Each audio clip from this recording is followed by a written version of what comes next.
الحمد للہ رب العالمین۔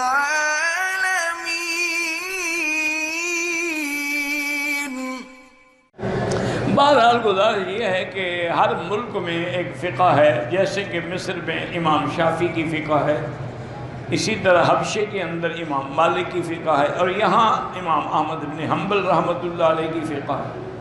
تو امام احمد بن حنبل رحمۃ اللہ علیہ کا مسلک یہ ہے کہ جو نمازیں جہری ہیں، یعنی فجر ہے، مغرب ہے، ان میں امام کے پیچھے فاتحہ نہ پڑھے۔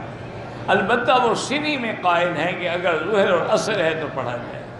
امام ابو حنیفہ فرماتے ہیں کہ جہری ہو یا سری ہو، جب اللہ کے پیغمبر نے فرما دیا ہے کہ امام کا قرات جو ہے وہ مقتدی کی قرات ہے، تو بس امام کا پڑھنا کافی ہے۔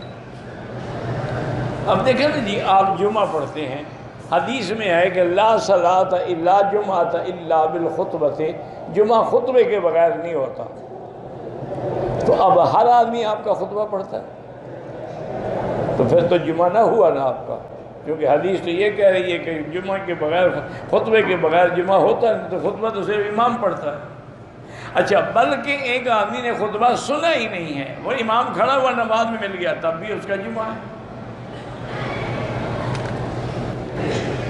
اگر شوہر بیوی کو گندی گالیاں دیتا ہو تو وہ اس کا مطلب ہے کہ مومن کی یہ شان نہیں ہے۔ المومن لا یکون فاحشا ولا متفحشا ولا بذی، حضور نے فرمایا ایمان والا جو ہے وہ کبھی بدبہودہ بات نہیں کرتا، گندی گالیاں نہیں دی، منافق کی علامت ہے۔ اس کو کہو توبہ کرے، خدا حافظ کہو یا اللہ حافظ کہو، معنی ایک ہے، خدا ترجمہ ہے اس کا۔ عورت شوہر سے ناراض ہو کر حرم میں عبادت کے لیے آ سکتی ہے؟ نہیں آ سکتی ہے اس کی اجازت کے بغیر۔ اس کی عبادت ہی شوہر کی خدمت ہے۔ یعنی میاں بیوی اگر ایک دوسرے سے پیار کریں اور ایک دوسرے سے الفت کی باتیں کریں تو وہ نفل پڑھنے سے زیادہ ثواب ہوتا ہے۔ تو تم وہی اپنا ثواب بھی حاصل کرتی رہو اور شوہر سے مزہ بھی لیتی رہو۔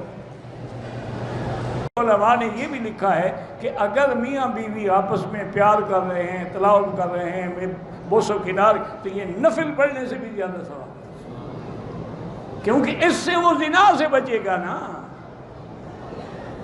اور اگر محبت نہیں ہوگی تو وہ منہ کالا کرے گا، جہنم میں جائے گا۔ اگر عورت اپنے مرد کے اس شرمگاہ پہ بوسہ دے، بہرحال یہ شریعت کے خلاف ہے۔ کوئی آدمی، میاں بیوی آپس میں پیار سے، جماع سے پہلے پیار کر سکتے ہیں، لیکن شرمگاہوں کو چومنا ناجائز ہے۔ یا جس منہ سے کلمہ پڑھتے ہو کہاں رکھو گے؟ پیشاب کی جگہ پر۔ یہی فائدہ ہے فلمیں دیکھنے کا، اور فلمیں دیکھو۔